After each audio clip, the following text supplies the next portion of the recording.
Me. Her voice came from the back door of the house.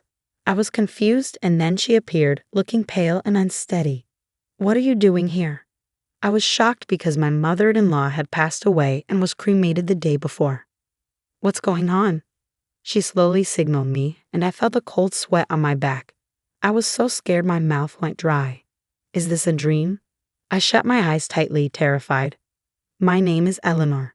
Before I met my husband Paul, who was 3 years older than me, I had a lonely life focused on work. When I got sick and went to the hospital, Paul was the doctor who treated me. After that, we kept running into each other in town and the supermarket, and we started talking. Our relationship quickly turned into marriage. Living with his parents was a surprise. His father, Dean, was the strict director of the hospital where Paul worked. His mother, Aria, was gentle and kind, and she welcomed me warmly. I thought, if Aria is here, I might manage. I became a housewife at Paul's request and wanted to do my best with Aria's help.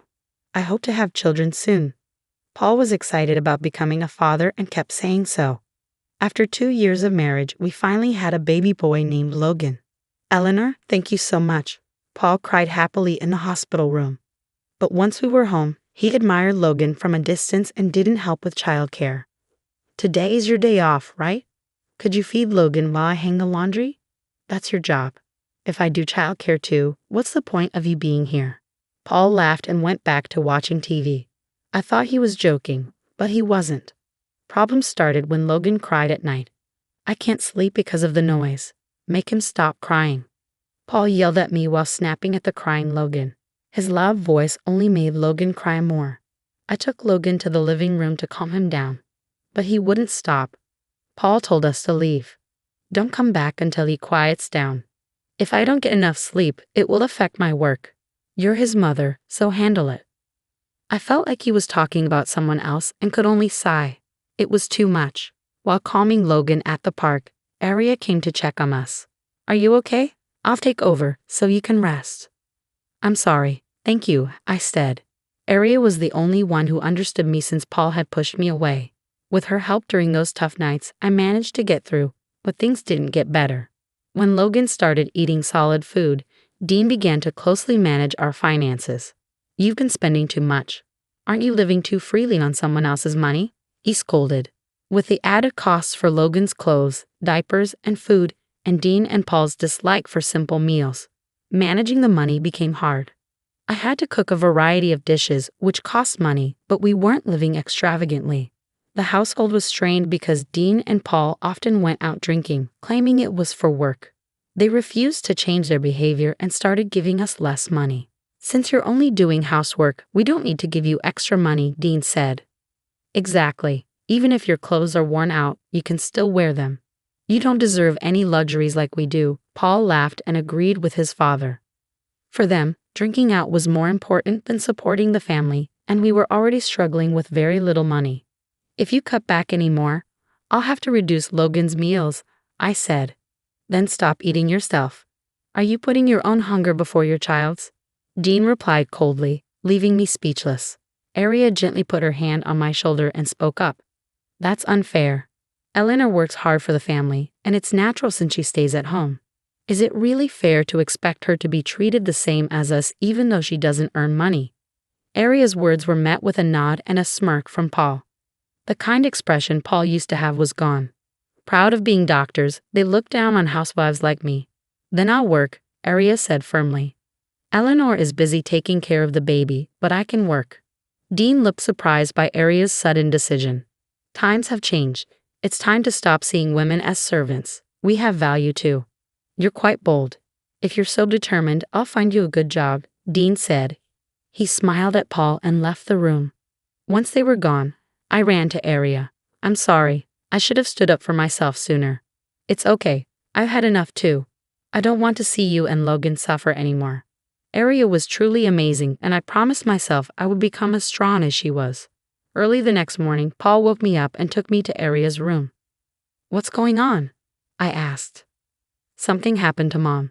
Aria won't wake up, Paul said, looking confused and worried. I went to Aria's side, but Paul stopped me firmly. Dad and I will try to save her, so stay out of the way. Go take care of Logan. Even though his words were harsh, It was best to let the doctors handle it. I waited outside the room with Logan, feeling worried. After a while, Dean came out and told me Aria had passed away.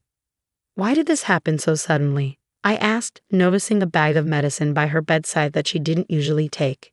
It doesn't mix well with her usual medication. I always warned her to be careful. Dean's response left me stunned. Everything felt like a blur after that.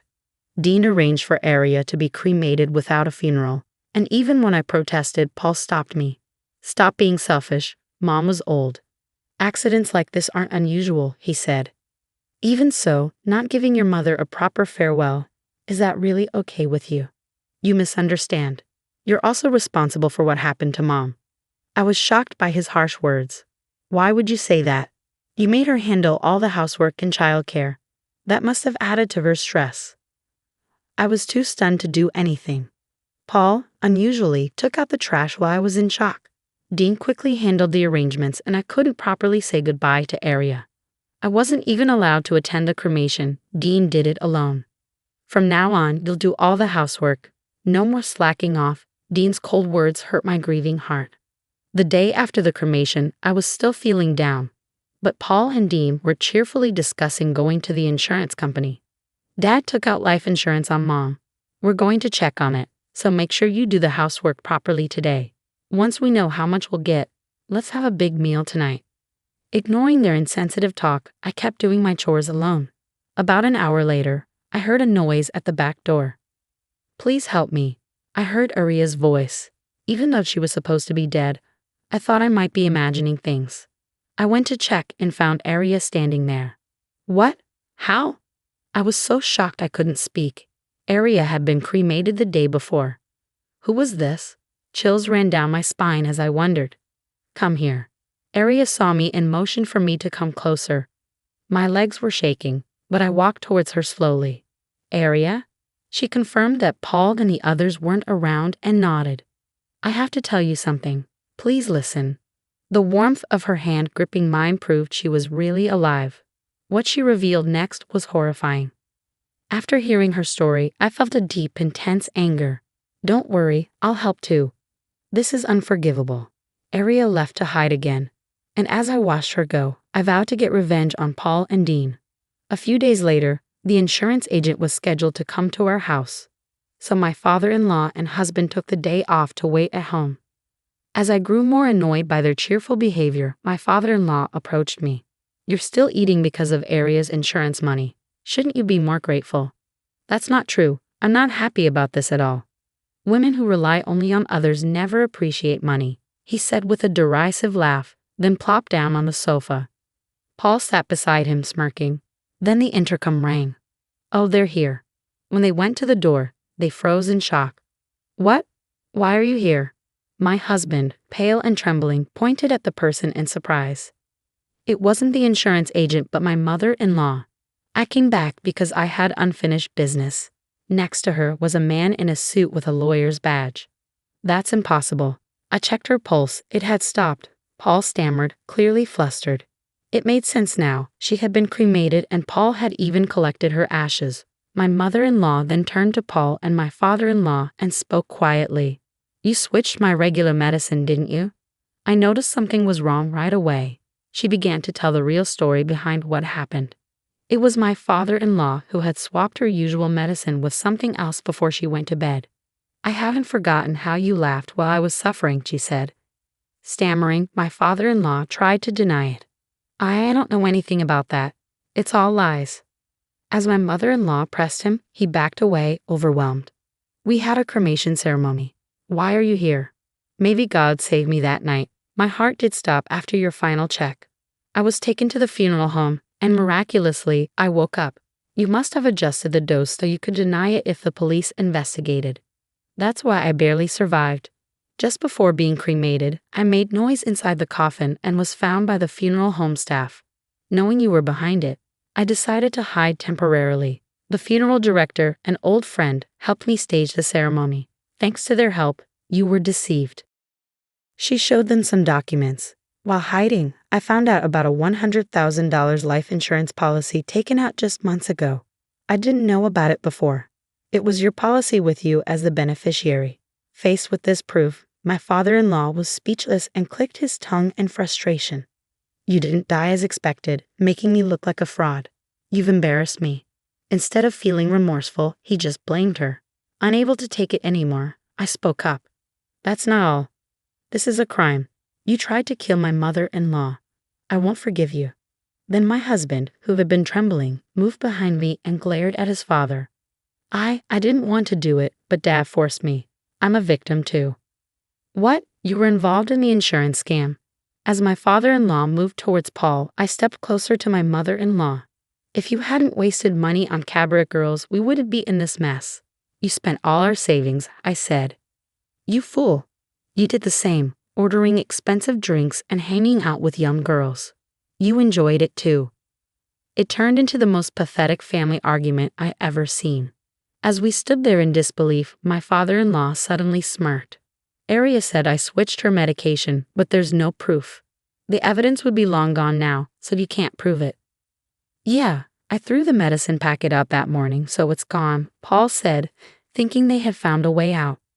But they didn't realize I had been waiting for this moment. We signaled the lawyer, who pulled out a plastic bag with the medicine packet.